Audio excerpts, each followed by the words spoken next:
E no vídeo de hoje você vai descobrir o segredo para não cometer o maior erro que os empreendedores iniciantes cometem. Fala rapaziada, Felipe Nunes na área e esse é mais um vídeo do canal Mentalidade Empreendedora, canal que dá dicas semanais e gratuitas com conteúdo profundo sobre técnicas de venda, empreendedorismo, marketing digital. E se você ainda não é inscrito no canal, já clica aqui embaixo, se inscreve, já deixa o like e principalmente compartilha esse vídeo com um amigo seu ou com alguém que você conhece que é empreendedor ou aspirante a empreendedor, que está iniciando a jornada aí no empreendedorismo e precisa desse tipo de conteúdo, porque é um conteúdo valioso, profundo e o melhor de tudo, gratuito. Então você vai estar ajudando alguém que você gosta sem ter que gastar nada. E no vídeo de hoje você vai descobrir o segredo para não cometer o maior erro que os empreendedores iniciantes cometem. E sem enrolação, eu já vou revelar para você qual é o maior erro que nós empreendedores, quando estamos começando, nós cometemos, que é tentar vender para todo mundo. É papo reto, sem enrolação. Eu já cometi esse erro, talvez você esteja cometendo esse erro e eu não quero que você continue cometendo. É natural, quando a gente começa a vender, a gente tentar falar com todo mundo, começar a querer vender para todo mundo, querer abraçar aí, como diz o ditado popular, abraçar o mundo com as pernas, que é óbvio que nesse início a gente quer fazer receita, quer botar o nosso produto para fora, quer vender, e aí a gente acaba cometendo esse erro e não fazendo o que é ideal para o seu negócio crescer. E o segredo para você não cometer esse erro, ele vai se dividir em duas partes. E já vou avisando, a primeira não funciona sem a segunda. E qual é a primeira parte, qual é a primeira dica que eu tenho para te dar para você não cometer esse erro? Anota aí, defina o seu público-alvo, defina quem é a sua persona, quem é seu avatar. E quando eu falo defina, não é para você imaginar quem ele é, não é para você pensar quem é a pessoa ideal que eu quero que seja meu cliente. Quem é a pessoa ideal que vai gostar desse meu produto aqui? Não é só pensar. Eu quero que você documente. Você tem que escrever quem é essa pessoa. Quem é o seu público-alvo ideal? Qual é a pessoa exata que você quer atrair com o seu tipo de conteúdo? E quando você for fazer isso, escrever quem é o seu público-alvo, quem é a sua persona ali, o seu avatar, pode parecer que você não está fazendo nada. Mas imagina como se isso fosse o alicerce de uma casa, de um prédio, de uma edificação.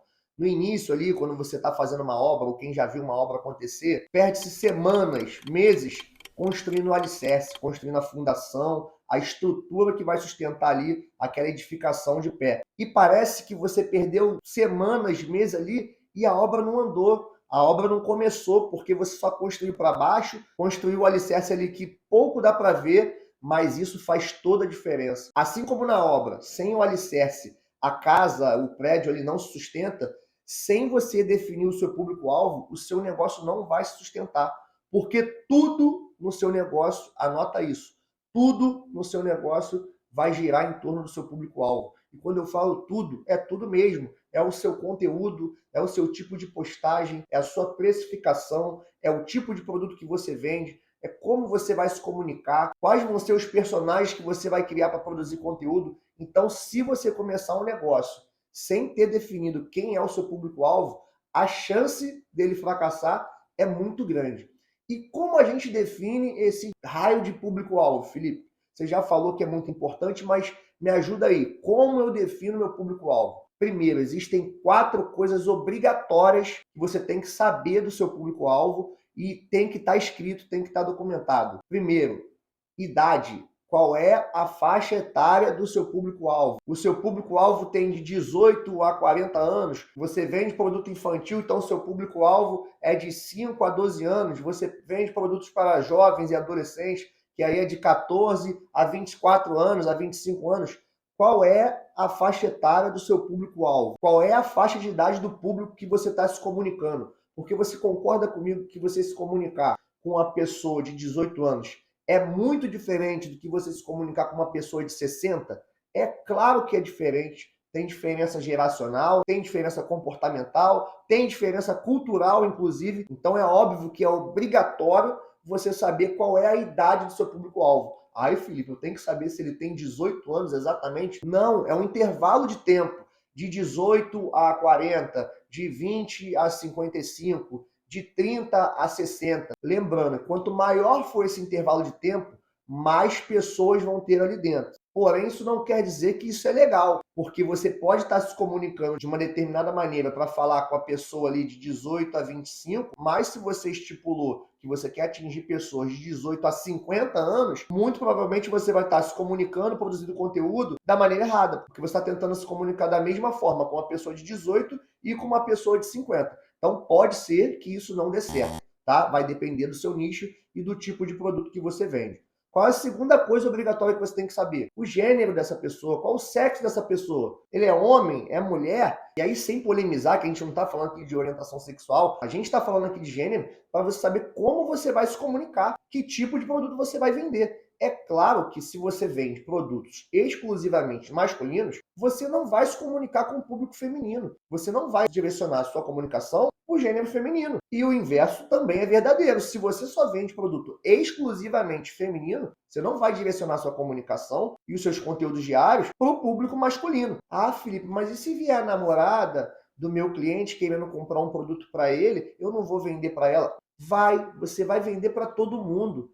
É óbvio que quem quiser comprar de você, você vai vender, mas você tem que saber direcionar a sua comunicação somente para o seu público-alvo, porque o tipo de conteúdo que você vai produzir é voltado para o seu público-alvo. Então não adianta, porque mulheres curtem determinado tipo de conteúdo, uma certa forma de comunicação, e homens curtem de outra maneira. E isso é normal. E as outras duas coisas que são obrigatórias são onde essas pessoas moram, quanto elas ganham. É óbvio que você tem que saber onde o seu público-alvo mora. Porque dependendo de onde ele mora e dependendo do tipo de produto que você venda, aquilo ali não faz nem parte da cultura dele. Ele não tem o costume de consumir esse tipo de conteúdo. Ou na cidade dele, no estado dele, esse tipo de produto que você vende nem é moda, nem faz sentido. As pessoas nem usam aquilo. É claro que eu que moro no Rio de Janeiro tenho hábitos, costumes, uma cultura completamente diferente de quem mora em Manaus. O clima é diferente, o jeito de viver é diferente, a cidade é diferente. Então é óbvio que o comportamento de consumo vai ser diferente, a maneira com que você comunica vai ser diferente. E não só isso, saber onde o seu público-alvo mora,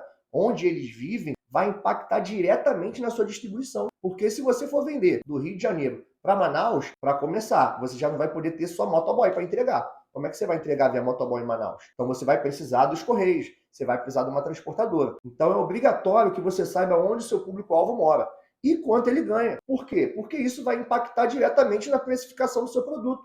Isso vai impactar no tipo de produto que você vai vender. Vocês concordam comigo que as pessoas, vou dar o exemplo aqui do Rio de Janeiro, que é onde eu moro, mas as pessoas que moram em Copacabana, elas tendem a consumir um determinado tipo de produto que as pessoas que moram onde eu fui nascido e criado, na Pavuna, não têm condições financeiras de comprar ou de consumir, ou até têm, mas não consomem de maneira habitual, isso é óbvio que acontece. Aqui não vai ter hipocrisia, demagogia. A gente tem que entender que a vida real funciona dessa forma. As pessoas que moram na zona sul do Rio de Janeiro, que têm um poder aquisitivo muito maior do que as pessoas que moram na zona norte, onde eu fui nascido e criado, na Baixada Fluminense, elas vão consumir determinados tipos de produto com mais habitualidade que as pessoas que moram na Baixada e na Zona Norte. E as pessoas que moram na Baixada e na Zona Norte vão consumir outra categoria de produtos com muito mais habitualidade do que o público da Zona Sul. Isso é normal. A gente não está aqui para debater a realidade da sociedade carioca, nem da sua região aí, do seu estado.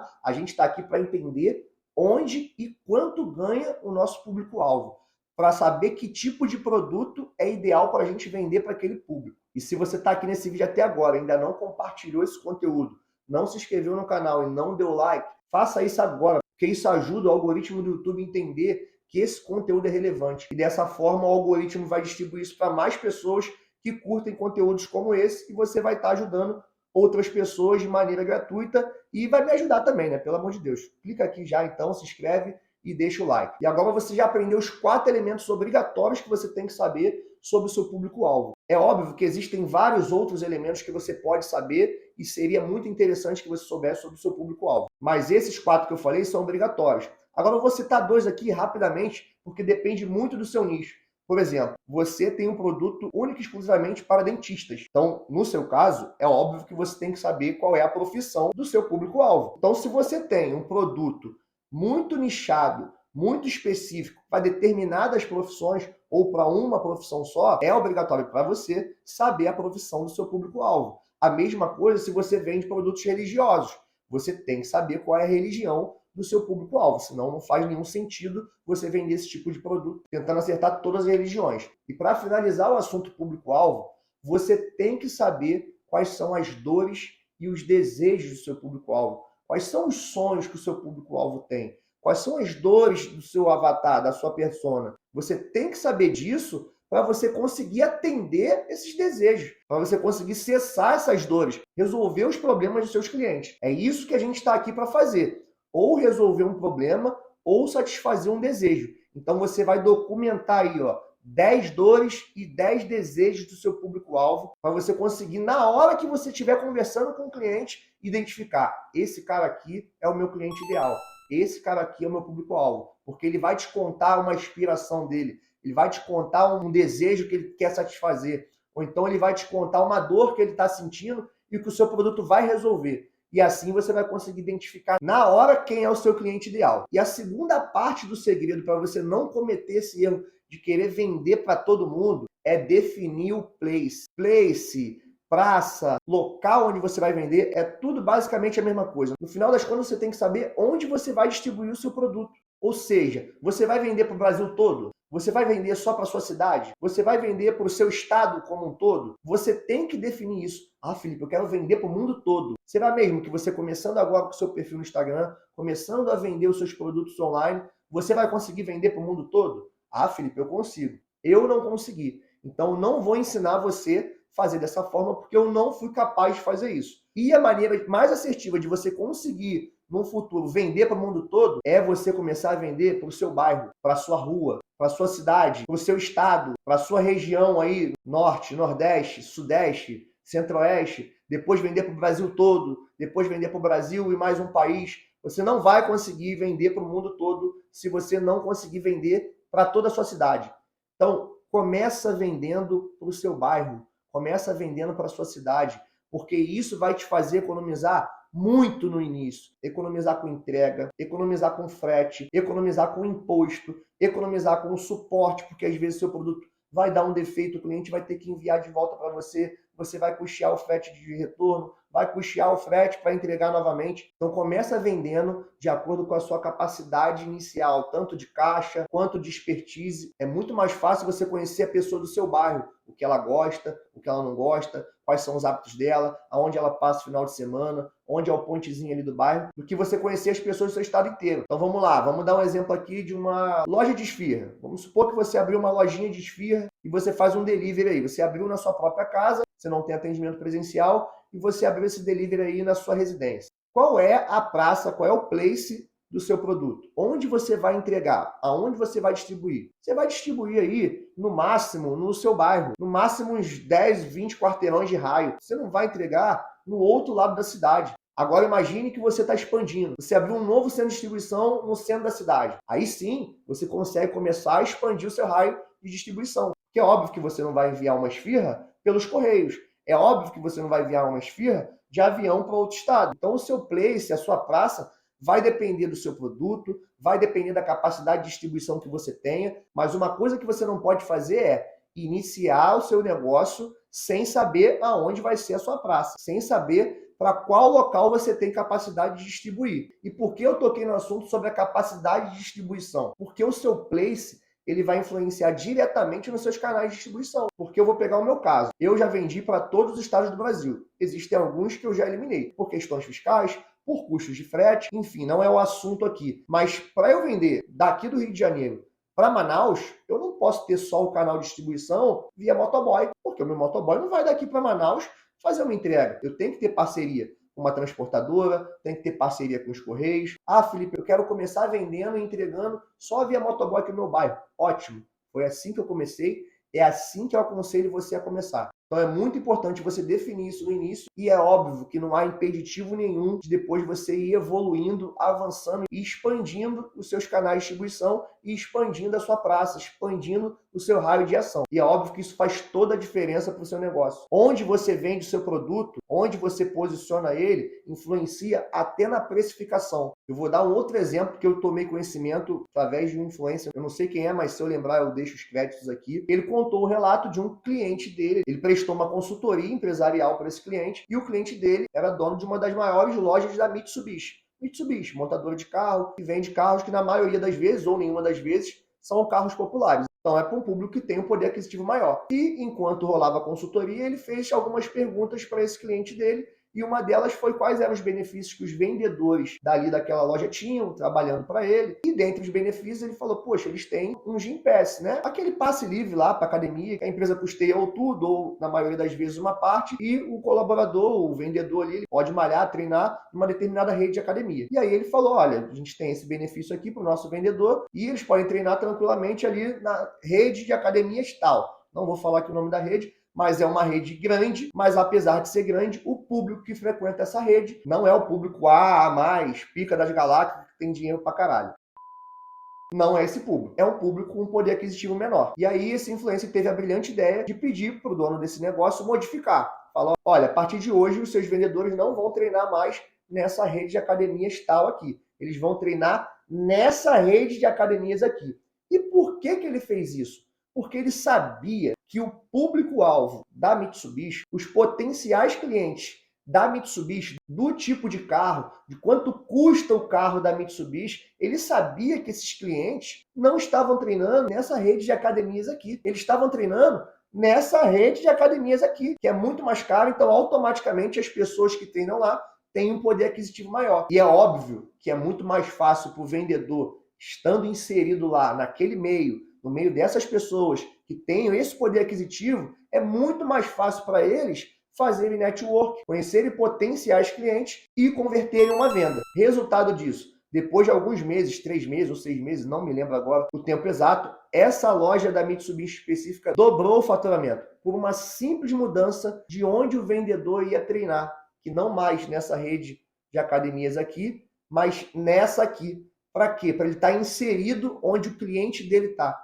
Para ele estar inserido onde o público-alvo dele está, onde o cliente ideal dele está. Então, com esse exemplo, fica claro para vocês que é muito importante vocês definirem onde o seu cliente frequenta, onde ele mora, onde ele gosta de ir e quem é esse seu cliente, qual o poder aquisitivo dele, que coisas ele costuma fazer, quais redes de academia ele costuma frequentar. E é com essa história, pessoal, que eu encerro esse vídeo. Muito obrigado para quem permaneceu até agora. Se inscreve no canal, dá o like, me segue lá no Instagram. Esqueci de falar, meu Instagram é @eufelipenunes, deve estar aparecendo aí. Lá eu dou conteúdos como esse aqui diariamente. Então segue lá, curte aqui, compartilha esse vídeo e é isso.